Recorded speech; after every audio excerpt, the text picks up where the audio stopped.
ହଁ, ଦେଖନ୍ତୁ ଯୋଉଟା ଆମର ଫାର୍ମ ହାଉସ୍ ଯୋଉଟା ଆଜି ଗୋଟେ ଜଙ୍ଗଲ ଭିତରେ ଗୋଟେ ଅଛି ଆମର ଯୋଉ ସିଂହାସନ ରିଜର୍ଭ ଫରେଷ୍ଟ ଏରିଆ ଅଛି ସେଇ ଜଙ୍ଗଲ ଭିତରେ ଅଛି। ଗୁଜା ବୋଲି ଗୋଟେ ଗାଁ ଅଛି। ସେ ଗାଁର ଗୋଟେ ଫାର୍ମ ହାଉସ୍ ଥିଲା। ଆଉ ସେ ଫାର୍ମ ହାଉସ୍ ଭିତରେ ଆମକୁ ଗୋଟେ ଇନପୁଟ୍ ରହିଲା ଯେ କିଛି ଗାଡ଼ି ଆସିକି ଲାଗୁଛି ଆଉ ରାତିରେ ସେଠୁ ଗଞ୍ଜେଇ ସବୁ ଟ୍ରାନ୍ସପୋର୍ଟ ହଉଛି। ଏଇ ଇନପୁଟ୍‌କୁ ଆଧାର କରି ଆମର ଗତକାଲି ଏ ଯୋଉ ରାତିର ସ୍ୱତନ୍ତ୍ର ଟିମ୍ ସେଠି ରେଡ୍ ମାରିଥିଲେ। ଆଉ ରେଡ୍ ସମୟରେ ବିଭିନ୍ନ ଗାଡ଼ି ମିଳିଥିଲା। ଦେଖିବାକୁ ମିଳିଥିଲା ଏଇଟା 5-6ଟା ଗାଡ଼ି ଥିଲା। ସେଥିରେ ଟ୍ରକ୍ ବି ଥିଲା, ଫୋର୍ ହ୍ୱିଲର ଥିଲା, ପିକଅପ୍ ଗାଡ଼ି ବି ଥିଲା ଏବଂ ମୋଟରସାଇକେଲ ଥିଲା। ଏମିତି ଟୋଟାଲ୍ 9ଟା ଗାଡ଼ି ଆମେ ସେଠୁ ଜବତ କରିଛୁ। ଆଉ ସେଇ ଜାଗାରେ ଗୋଟେ ପିକଅପ୍ ଗାଡ଼ିରେ ଲୋଡ୍ ହେଇ ପାଖାପାଖି 8.5 କ୍ୱିଣ୍ଟାଲ ପ୍ଲସ୍ ଗଞ୍ଜେଇ ଥିଲା ଏବଂ ଆସପାସରେ ବି ଗଞ୍ଜେଇ ପ୍ୟାକିଂ କରାଯାଉଥିବାର ଜଣାପଡ଼ୁଥିଲା। ତ ଏଥିରୁ ଜଣାପଡ଼ୁଛି ଯେ ସେଇ ଜାଗାରେ ଗଞ୍ଜେଇ ଗୋଟେ ପୁରା ସୁଚିନ୍ତିତ ଉପାୟରେ ପରିଚାଳନା କରାଯାଉଥିଲା ଏବଂ ଗଞ୍ଜେଇ ବିଭିନ୍ନ ଜାଗାକୁ ଟ୍ରାନ୍ସପୋର୍ଟ କରାଯାଉଥିଲା।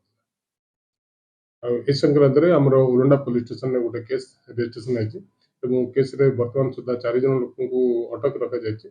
ଆଉ ସେମାନଙ୍କୁ ଗିରଫ କରି କୋର୍ଟ ଚାଲାଣ କରାଯିବ ଏବଂ ତଦନ୍ତର ଅନ୍ୟାନ୍ୟ ଯୋଉ ଲୋକମାନେ ସେ ସବୁ ଜାଗାରେ ଇନଭଲ୍ଭମେଣ୍ଟ ଆସିବ ସେ ଲ୍ୟାଣ୍ଡ ଓନର ହୁଅନ୍ତୁ ଏବଂ ଯୋଉମାନେ ପରିଚାଳନା କରୁଛନ୍ତି ଏବଂ କିଛି ଲୋକ ଯୋଉ ଏସ୍କେପ୍ କରିଯାଇଛନ୍ତି ସେଠୁ during the time of raid ଯୋଉ ଅନ୍ଧାର ଏବଂ ଜଙ୍ଗଲର ସୁଯୋଗ ନେଇକି ସେମାନଙ୍କ ବିରୁଦ୍ଧରେ ଦୃଢ କାର୍ଯ୍ୟାନୁଷ୍ଠାନ କରାଯିବ।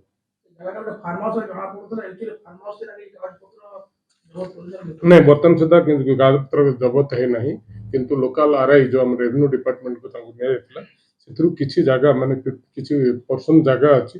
ଚକ୍ରପାତ୍ର ବୋଲି ଜଣେ ଲୋକ ଅଛନ୍ତି, ତାଙ୍କ ନାଁ ଥିଲା ବୋଲି ଜଣାପଡିଛି।